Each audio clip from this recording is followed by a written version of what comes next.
ज्योतिबा फूले, सावित्रीबाई फूले,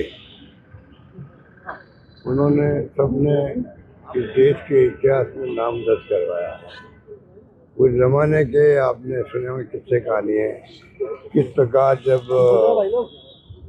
शिक्षा को लेके भी महिलाओं को पढ़ाने की पाप समझते थे, उस जमाने में ज्योतिबा फूले ने, सावित्रीबाई फूले ने जो क्रांति की है, कई तरह के दुर्व्यवहार को सहन करते हुए, वो भी एक इतिहास में दर्ज है। इस प्रकार के माहौल में उन्होंने काम किए थे, इसलिए आज के युग में भी उनको याद करते, पूरा देश याद करता है।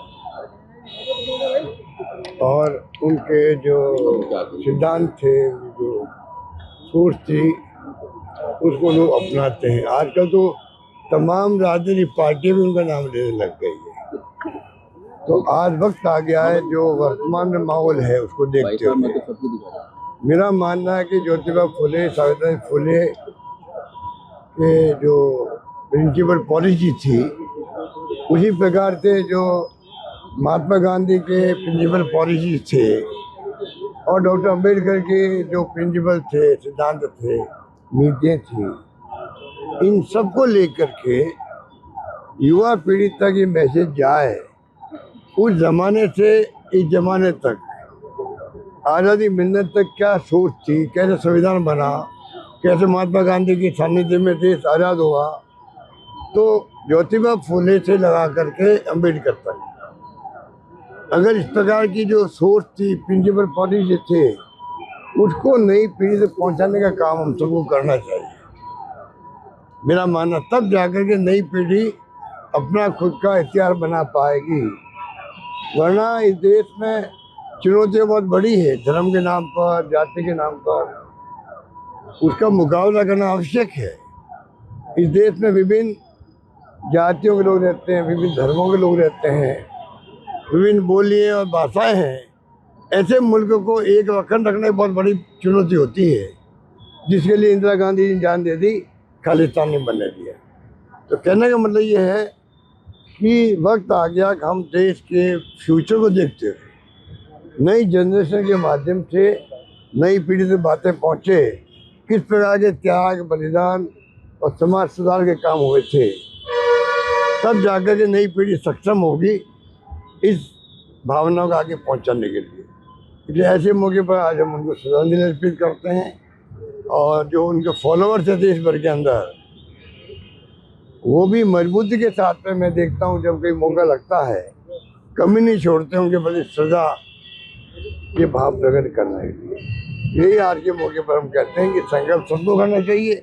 हम लोग भी संकल्प करते हैं, आने वाले वक्त में ज्योतिबा फूले, सावित्रीबाई फूले, महात्मा गांधी और डॉक्टर अंबेडकर, इनके बताए हुए रास्ते पर कैसे नई पीढ़ी चले, उसके लिए हम क्या क्या प्रोग्राम बना सकते हैं, वो भी हम प्रयास करेंगे बनाने का। सर, कल दिल्ली में जो रैली होने वाली है, उसको लेकर बैठक भी है आपकी 14 को।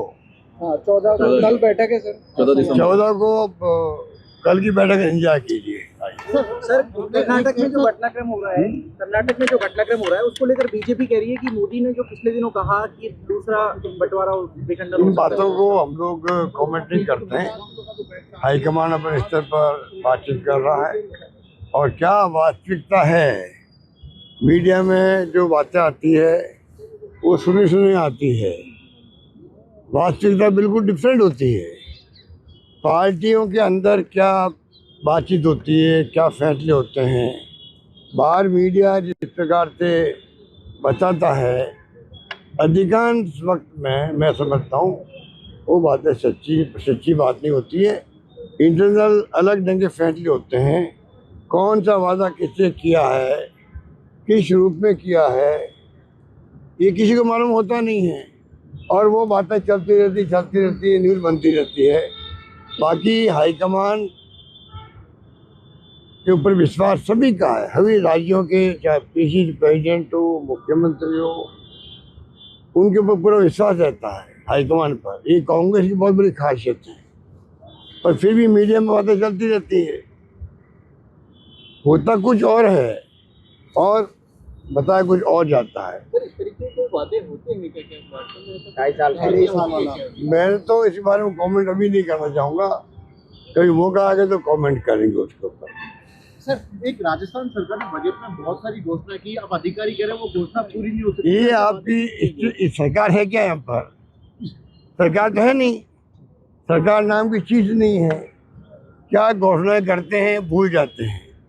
2 बजट पेश कर चुके हैं मेरे ख्याल से, जोशी साहब बताएंगे, और 2 बजट पेश कर चुके हैं, उस पर तो कार्रवाई शुरू नहीं हो रही अभी हमारे वक्त में जो फैसले थे, सड़कों के हो, चाहे वो कोई स्वच्छताओं के हो, बिल्डिंगों के हो, वो काम भी आगे पूरी तरह नहीं बढ़ पा रहे हैं। ये खाली घोषणाएं करने वाली सरकार है, ये काम कुछ नहीं कर रही है। मुख्यमंत्री जी ने कहा आपके बयान पर कि अधिकारी किसी सरकार के नहीं होते। उन्होंने ठीक कहा, मुख्यमंत्री बिल्कुल ठीक कहा, अधिकारी किसी सरकार के नहीं होते। मैं भी यही कहता हूँ। ये तो बात इसलिए छेड़ी थी, उन्होंने कहा था कि पिछली गवर्नमेंट वक्त में भ्रष्टाचार वाले अधिकारी लग गए थे, तब मैंने उनको जवाब दिया उन्हीं अधिकारियों का आप काम ले रहे हो, ये मैंने कहा था। मुख्यमंत्री बिल्कुल ठीक कह रहे हैं, अधिकारी किसी सरकार के नहीं होते। तो आपने तो गलत पहल करी थी, और योजनाएं किसी सरकार की नहीं होती है। आज जो हमने घोषणाएं करी थी स्वच्छताओं की, Mahatma Gandhi governance social science, वो बिल्डिंग बनी पड़ी है कॉमर्स कॉलेज के सामने, कोई परवाह कर रहा है इनकी? राजस्थान भर में बड़ी बड़ी स्वच्छता खड़ी हो गई है, काम पूरे हो गए हैं। अब मेरे पास कई उदाहरण हैं, अभी मैं क्या बताऊँ आपको, अलग से बोलूँगा आप सबको। वो कोई काम आगे बढ़ नहीं रहे हैं, कागजों में है। इसलिए वो सरकारी योजनाएं, सरकार किसी की भी हो, योजना सरकार की होती, मैं भी कहता हूँ पब्लिक की होती है, उनको पूरा क्यों नहीं कर पा रहे हो? पूरा हो गया, उनको चालू क्यों नहीं कर पा रहे हो? उद्घाटन करने के बाद समय नहीं है। आज हम याद कर रहे हैं महान समाज सुधारक, पिछड़ों के, गरीबों के, दलितों के, महिलाओं के हकों की आवाज़ उठाने वाले महात्मा ज्योतिराव फुले को, जिन्होंने एक उदाहरण पेश किया सबसे पहले महिला एजुकेशन को लेकर, और उन्होंने इसकी शुरुआत अपने घर से की। अपनी पत्नी को पहली जो है शिक्षिका उन्होंने बनाया, उनको पढ़ाया, और ये इतना आसान नहीं था। पूरे समाज के अंदर उनका विरोध हुआ, लोगों ने उनको रोकने के लिए उन पे अंडे तक फेंके, उनको अपने जीवन में कितने कष्ट झेलने पड़े, लेकिन वो अपनी बात पे अडिग रहे। और आज उसी बात को आगे बढ़ाते हुए बाबा साहब अम्बेडकर ने इस देश के संविधान के अंदर उन सभी बातों को जगह दी जिनके बारे में महात्मा ज्योतिराव फुले ने लड़ाई लड़ी थी। और आज हम जो देख रहे हैं, जो स्ट्रक्चर हम देख रहे हैं, बालिका शिक्षा का हम देख रहे हैं, सामाजिक सुरक्षा का हम देख रहे हैं, वो सब शुरुआत जो है महात्मा ज्योतिराव फुले ने की थी। सर, एसआईआर अभियान को लेकर 25 से ज़्यादा बीएलओ की मौत हो चुकी है। एसआईआर एक अभियान है जो विशेष रूप से वो वर्ग जो पिछड़ा है, चाहे वो मजदूर हो, चाहे वो घुमंतू जाति हो, चाहे वो किसान हो, उसको परेशान करने का काम इसके अंदर किया जा रहा है। सिर्फ वोट काटने का जिम्मा ये एसआईआर है।